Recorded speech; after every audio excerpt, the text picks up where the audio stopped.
Vamos estudar um trecho do livro As Seis Lições de Ludwig von Mises. Vocês estão no Brasil, sobretudo Deus, sobre todos. Deixem seu like, inscreva-se no canal, compartilhe esse vídeo, assista por favor também aos outros. Para quem não conhece o Ludwig von Mises, ele viveu de 881 a 1973, foi um dos mais notáveis economistas filósofos do século XX. Ao curso de uma longa e altamente produtiva vida, desenvolveu uma ciência dedutiva integrada para se entender a economia, baseada no axioma fundamental de que seres humanos individuais agem propositadamente para atingir as metas desejadas. Mesmo que sua análise econômica fosse livre de juízo de valor, Mises concluiu que a única política econômica viável para a raça humana seria uma política de laissez-faire irrestrito, de livre mercado e de respeito total aos direitos da propriedade privada. Ou seja, é uma pessoa que os esquerdistas abominam, porque ele vai contra tudo o que os marxistas querem. O homem livre planeja diariamente, segundo as suas necessidades. Dizia ontem, por exemplo, planejo trabalhar pelo resto dos meus dias em Córdoba. Agora, informado de que as condições em Buenos Aires estão melhores, muda seus planos e diz: em vez de trabalhar em Córdoba, quero ir para Buenos Aires. É isso que significa liberdade. Pode ser que ele esteja enganado, pode ser que essa ida para Buenos Aires se revele um erro. Talvez as condições lhe tivessem sido mais propícias em Córdoba, mas ele foi o autor dos próprios planos. Submetido ao planejamento governamental, o homem é como um soldado no exército. Não cabe a um soldado o direito de escolher sua guarnição ou a praça onde servirá.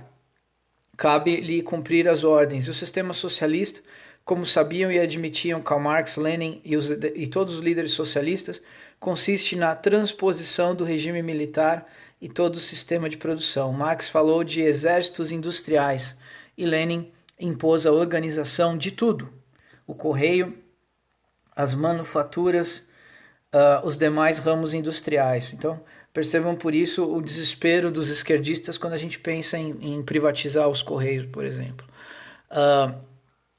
Segundo o modelo de exército, portanto, no sistema socialista, tudo depende da sabedoria, dos talentos, dos dons daqueles que constituem a autoridade suprema. Que o ditador supremo e seu comitê não sabe, não é levado em conta, mas o conhecimento acumulado pela humanidade em sua longa história não é algo que uma só pessoa possa deter. Acumulamos ao longo dos séculos um volume tão incomensurável de conhecimentos científicos e tecnológicos que se torna humanamente impossível ao indivíduo o domínio de todo esse cabedal, por extremamente bem dotado que ele seja. Então, essa busca de saber tudo sobre tudo, isso beira a insanidade. Você vai limitar um número de assuntos e vai saber o máximo possível sobre aqueles assuntos e confiando que outras pessoas estão interessadas em outros assuntos. Então você não precisa ser mecânico, ortodontista, oftalmologista, cirurgião cerebral, cozinheiro. Você escolhe um grupo de coisas que te interessam, limitado, e confie que o seu semelhante, seu próximo, vai se interessar por coisas diferentes e ele vai suprir as suas necessidades. Você não precisa você mesmo examinar seu olho, extrair seu dente, tirar a cárie, operar seu próprio cérebro, fazer sua própria comida, costurar seu próprio casaco. Não, cada pessoa vai se interessar por um ramo do conhecimento humano, da tecnologia humana, e todos vivendo em sociedade, cada um vai suprir a necessidade do outro. Acresce que os homens são diferentes, desiguais e sempre o serão. Alguns são mais dotados de determinado aspecto, menos em outro. Há os que têm o dom de descobrir novos caminhos, de mudar os ramos do conhecimento. Nas sociedades capitalistas, o progresso tecnológico e econômico é promovido por esses homens. Quando alguém tem uma ideia, procura encontrar algumas outras pessoas argutas o suficiente para perceberem o valor do seu achado. Alguns capitalistas que ousam perscrutar o futuro, que se dão conta das possíveis consequências dessa ideia, começarão a pô-la em prática. Outros, a princípio, poderão dizer se são os loucos, mas deixarão de dizê-lo quando constatarem que o empreendimento que qualificavam de absurdo ou loucura está florescendo e que toda a gente está feliz por comprar seus produtos. No sistema marxista, por outro lado, o corpo governamental supremo deve primeiro ser convencido do valor de uma ideia antes que ela possa ser levada adiante.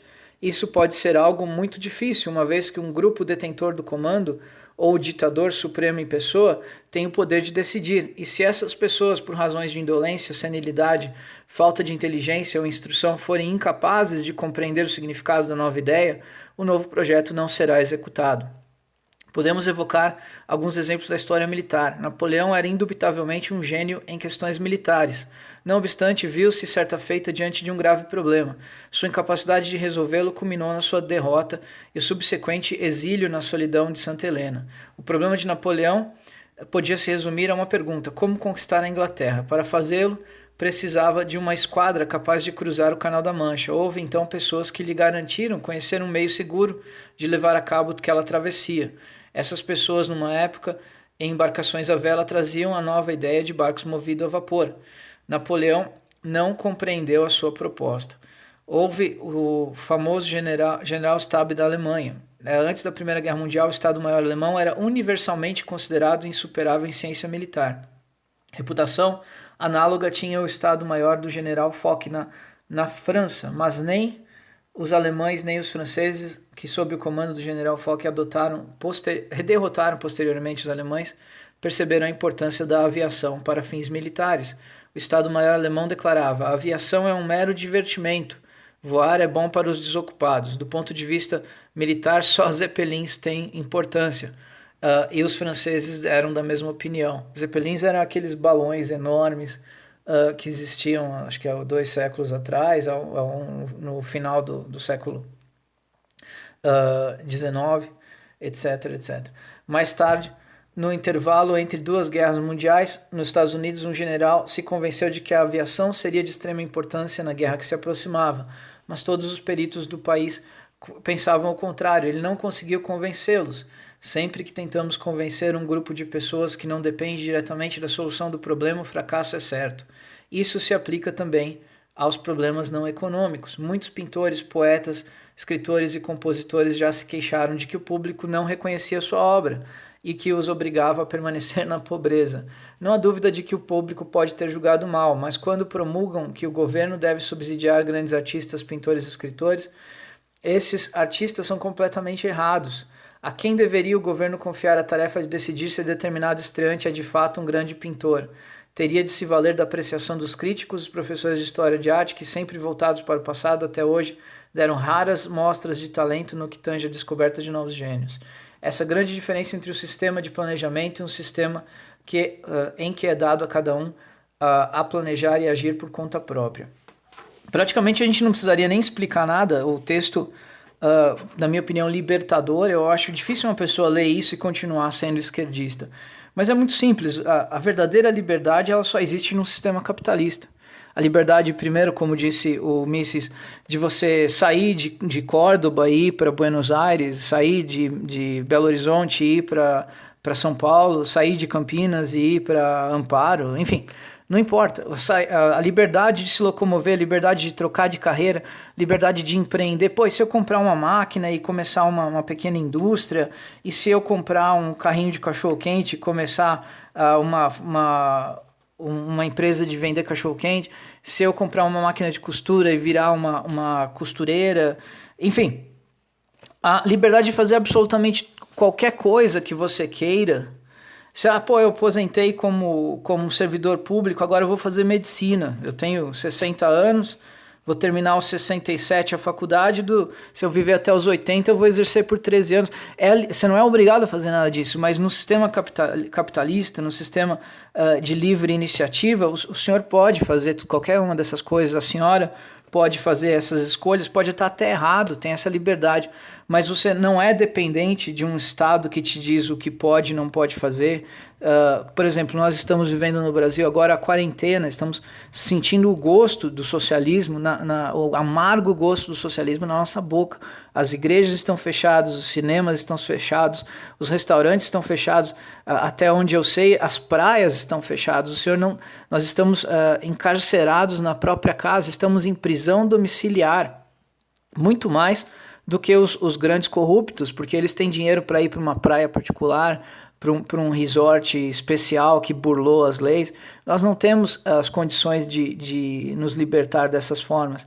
Então, percebam o quanto o Brasil está sofrendo com o socialismo e não é de hoje, senhores. Então, é uma luta incessante, mas nós temos cada vez mais que falar com o voto, falar com o nosso dinheiro, falar com a nossa carteira, falar com as nossas escolhas pessoais e sempre dizer o nosso continuado não à esquerda e dizer o nosso continuado sim à livre iniciativa, à liberdade, aos valores do conservadorismo, que são, como eu sempre digo e repito, o conservadorismo é você manter o que é bom e ainda existe, você conservar o que é bom e ainda existe, você restaurar o que era bom e se perdeu, e você construir o que é bom e ainda não existe. No nosso Brasil, uma das coisas maravilhosas que ainda não existe é a plena liberdade econômica, para que qualquer pessoa possa montar o seu negócio e saber que vai prosperar, saber que vai estar melhor amanhã do que teve ontem.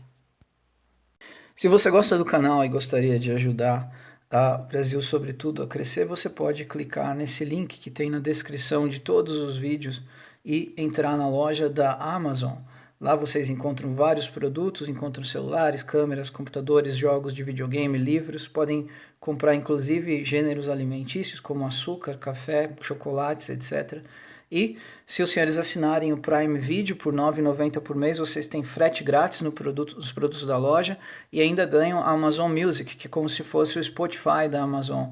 No Amazon Video, Prime Video, os senhores têm séries como Seinfeld, Walking Dead, The Boys, e tem filmes como Shazam, The Dead Don't Die, De Volta para o Futuro e outros. Na Amazon Music, os senhores têm, assim como no Spotify, uma infinidade de músicas para ouvir online.